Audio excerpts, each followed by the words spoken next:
মানে পইচা পেলাব টান পালেতো এইটো অৱস্থা সকলোৰে হয়, আপোনালোকে জানে। 50-60 হাজাৰ টকা খৰচা হ'ব। মানে বিলাহী ক'লে স্মাইলটো আহি যায় আৰু। সকলোকে গুড মৰ্ণিং। তপন গোলাপ লগত পুনৰবাৰ স্বাগতম কৰিছোঁ। মানে দেখিছে মই বাপেৰৰ সম্পত্তিত আছোঁ আৰু আপোনালোকে জানে যোৱাকালি মোৰ লগৰজন মানে মোৰ ফ্ৰেণ্ড ফ্লয়িং প্লাছ মোৰ বন্ধুত্ব বিটুলে আহি পাইছে। কালি গধূলি আহি পালে, কুকুৰা চুকুৰা মাংস দি খুৱাইছোঁ প্লাছ পহেলিকাক লৈ আহিছোঁ অলপ ফুৰাবলৈ। আৰু আমি ফুৰি আছোঁ মানে যিখিনি মোৰ বাপেৰৰ সম্পত্তিখিনি সদায় ভিডিঅ'ত চাই। চ' আজি ডাইৰেক্টলি চকুৰ পৰা যাব আহিছে, গোটেইবিলাক দেখাই দিছোঁ। আৰু ইয়াৰ লগত অলপ এনজয় কৰিম আজি দিনটো, যিহেতু আজি ছানডে। চ' আজি অলপ ফুৰা ফুৰি হ'ব, ইফালে অলপ গাঁও ঘৰবিলাক দেখাব লাগিব। যিহেতু ফ্ৰেণ্ড ফ্লয়িং হয় যেতিয়া, বিটুল তোমাৰ অনুভৱটো কোৱা। খুব ভাল লাগিছে আহি। কালি আহি গধূলি পালোঁ, কিন্তু 3 কিলোমিটাৰ মান খোজকাঢ়ি আহিব লগা হ'ল।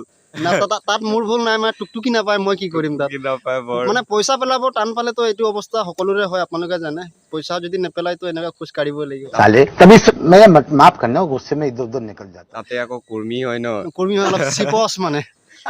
বাই দ্য ৱে, মই নেক্সট ষ্টেপ দেখাই আছোঁ আৰু আজি দিনৰ এনজয়মেণ্ট খুব ইণ্টাৰেষ্টিং ব্লগ হ'ব আই থিংক। চ' অলপ চাই থাকিম। দেন ঘূৰি আছোঁ এনেকুৱা আলিয়ে যিমান ফেমিলি মেম্বাৰ আছে চবৰ ঘৰলৈকে ঘূৰাইছোঁ ইহঁতক। আৰু সেইজনটো ৰামেশ্বৰ চিনি পায় আপোনালোকো। कौन है ये? অলপ ভাইৰেল মানুহে হয় দিয়ক। अरे आप इन्हें नहीं पहचानते?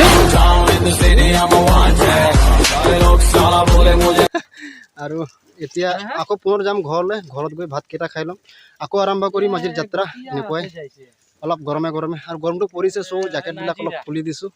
দেন গৈ ভাতকেইটা খাই লওঁ আৰু ওলাম। বহুতখিনি বাকী আছে দেখাবলগীয়া আৰু চাবলগীয়া। দেন তামোল মেইন, গতিকে তামোল সোমাই লৈছোঁ আমি আৰু ভাত পানী খোৱা হৈ গ'ল। আৰু এতিয়া আমি যাম সুৰেশৰ ঘৰ।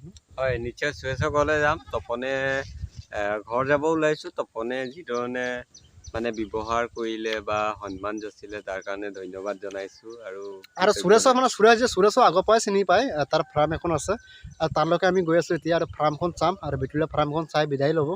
চ' আৰু মোৰ এইটো যি ঘৰ দেখি পাইছে, এইখনে সৰু সুৰা ঘৰ। আৰু ইয়াৰ মাজতে আহিছিল আপোনালোকে, মৰমবিলাক আৰু কেনেকৈ গ্ৰহণ নকৰোঁ।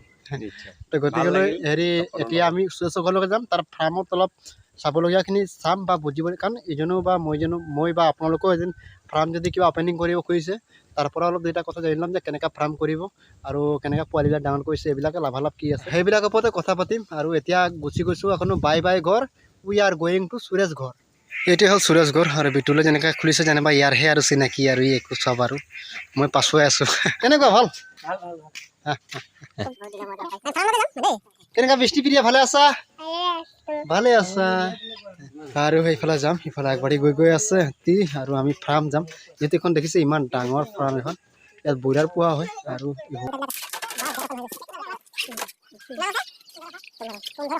আহি গ'লো আমি সুৰেশৰ ফাৰ্ম। আৰু ইহঁতি দুটা খুব এক্টিভ হৈ আছে, বহুত দিন 8 বছৰৰ চিনাকি বোলে।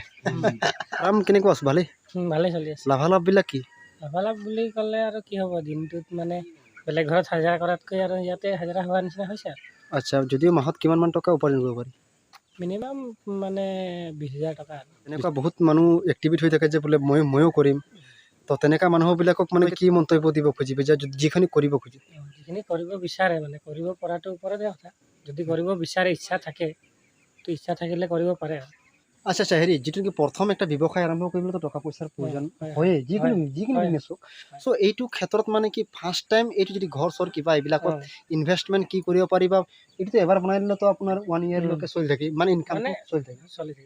আচ্ছা, ইয়াৰ ওপৰত মানে কি ফাৰ্ষ্ট টাইমৰ ইনকাম কিমান?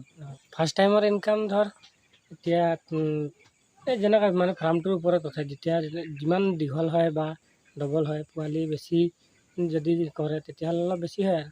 যদি 1000 মানে মিনিমাম ধৰি লওক 1000 পোৱালিত হ'লে বেছি এটা নহয়, ধৰ 14-15 হাজাৰ টকা আহিব আৰু মান্থলি। তো কোম্পানীৰ ৰেগুলেশ্যন হিচাপত मच्छर है ना, जो वो आदमी को काट के गेंडू का बुखार जो बना देता है। ৰেগুলেশ্যন হিচাপত কোম্পানীৰ ৰেগুলেশ্যন হিচাপত মানে কিমান ফুট কিমান স্কোৱাৰ হ'ব লাগে? কোম্পানীৰ ৰেগুলেশ্যন হিচাপে 70 ফুট হ'ব লাগে দীঘলটো। 70 ফুট দীঘল? 70 ফুট দীঘল আৰু প্ৰস্থটো মানে ধৰ 22 ফুট। 22 ফুট।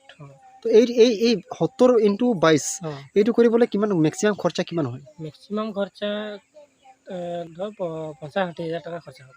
দেন ব্যৱসায়ী ক্ষেত্ৰত অলপ সৰু সুৰা ইনফৰমেশ্যন আৰু বিটুলেতো ভিতৰত গৈ বহি আহিলে চ' অলপ পাতি দিলোঁ কথাটো আপোনালোকে ষ্টাৰ্ট কৰক যোগাযোগ লাগিলে ক'ব মই নাম্বাৰটো স্ক্ৰীণত চাই পাইছে এই নাম্বাৰত যোগাযোগ কৰক সুৰেশৰ নাম্বাৰ হয় এইটো সেইজনে কণ্টেক্ট কৰাই দিব আপোনালোকক দেন আমি এতিয়া বিদায় লৈছোঁ ইয়াত আৰু গৈ পিনে বিটুলকো বুজাব লাগিব আমিও বুজিব লাগিব গতিকে আগবাঢ়ি যাওঁ আগফালে এনেকুৱা আৰু গোটেইখিনি লগ খাই গ'লোঁ গোটেইখিনি অলপ পাৰোঁ তামোলটোতো মেইন অসমত চ' আমি গৈ আছোঁ অলপ আগফালে যাম টিংঘৰলৈকে যাম তাত লগৰ এজন আছে সুৰেশৰ ইও ৰিকুৱেষ্ট কৰিলে যে তালৈকে যাব লাগে গতিকে তালৈকে যাম এনেকৈ আহি আছোঁ এইফালে ৰামেশ্বৰ আহিছে আৰু সুৰেশ আহিছে বিটুলক বিদায় দিবলৈ আৰু বিটুলৰ যিহেতু যাবলৈ সময় হৈ গ'ল আৰু আপোনালোকে আগৰ ভিডিঅ'ত চাইছে আমাৰতো ট্ৰেইনাৰটো আমাৰ সীমা সিটো পাৰে আমাৰ ঘৰ ইটো পাৰে বেলেগৰ ঘৰ বাইক চাইক আহি আছে এইফালে বিটুলৰ ৰখি আছে তালৈকে যাম আমি তিনিজনে আৰু বিদায় দি মেলি শেষ কৰিম ব্লগটো যিজনে মানে বিটুলক নিব আহিব সেইজন ব্যক্তিয়ে গুচি গ'ল আগফালে কিন্তু আমাৰ বিটুলে কনফিউজিং হৈ আছে বোলে কিবা কি কৰিম কি নকৰিম এনেকুৱা আৰে ভাই দুদিন থাকিব আমাৰ ঘৰত বা ৰামেশ্বৰ ঘৰত বা সুৰেশৰ ঘৰত থাকিব কি নাই কথাটো কিন্তু সি কনফিউজ হৈ গৈছে চ' আমি ৰিকুৱেষ্ট কৰিছোঁ ফোন কল কৰিছোঁ দাদাজনে ইয়াতে আহিব মানে এই জেগাটোলৈকে আহিব আৰু কৈছে মানে বিটুলে কি কৈছে এইফালে গুচি গ'ল আপুনি কথা পাতিলে কি কৈছে যেন গতিকেলৈ ইফালৰ পৰা যিহেতু যিজন মানে দাদা আছিলে যিজন বাইক চাইক এৰি গুচি গৈছিলে সেইজন দাদা আগফালে আগবাঢ়ি গুচি গ'ল আৰু আমি অলপ আগবঢ়াই দিছোঁ আমাৰ দায়িত্ব হয় এইটো যিহেতু ফলোৱাৰ্ছ হয় ফ্ৰেণ্ড হয় কিবা গতিকেলৈ আগবাঢ়ি গ'ল যেতিয়া আমি গোটেইখিনি মানুহে এক্টিভ হৈ পিনে আগবঢ়াই দিছোঁ আচ্ছা যি কি নহওক এৰিব আহিছোঁ যেতিয়া আমি পাই গ'লোঁ ইয়াত ফোন আৰু ইয়াত এটা মই নতুন ভাষা শিকিলোঁ আৰু আপোনালোক শিকাই দিব গৈছোঁ এইটো বিটু লৈ গাইছে মানে যেতিয়ালৈকে আপোনালোকে চেল্ফি ল'ব তেতিয়া মানে কি বিলাহী ক'লে মানে এনেকুৱা মানে স্মাইলটো আহে গতিকে চবে কয় বিলাহী সদায় চেল্ফি লওঁতে কি ক'ব লাগে বিলাহী ক'লে মানে কি হেক বস্তুটো কি আহে মানে বিলাহী ক'লে স্মাইলটো আহি যায় আৰু আহি গ'ল দাদা আহি গ'ল ইফালে আগবাঢ়ি গৈছিলে আহি গ'ল গতিকেলৈ এতিয়া চবেই ৰখি আছে বিদায় দিবলৈ বিটুলক যিহেতু স্পেচিয়েলি গেষ্ট বিটুল আৰু এজন দাদাও খালি দাদা এজন নগ'লে আমাৰ ঘৰলৈ গতিকেলৈ ইমানখিনি অনুমান বুজি নপৰিব তেতিয়াহ'লে আমি বিদায় দিওঁ শেষলৈকে বাই বাই বিটুল দাদা এইজনে মানে অলপ আগবাঢ়ি গৈছিলে কেনেকুৱা ভাল আমাৰ মানে অলপ ইচ্ছা আছিলে আপোনাক লগ পোৱাৰ ভালনে বাকী ফালে ক'ত ওলাই যায় ৰাইটত যাওঁ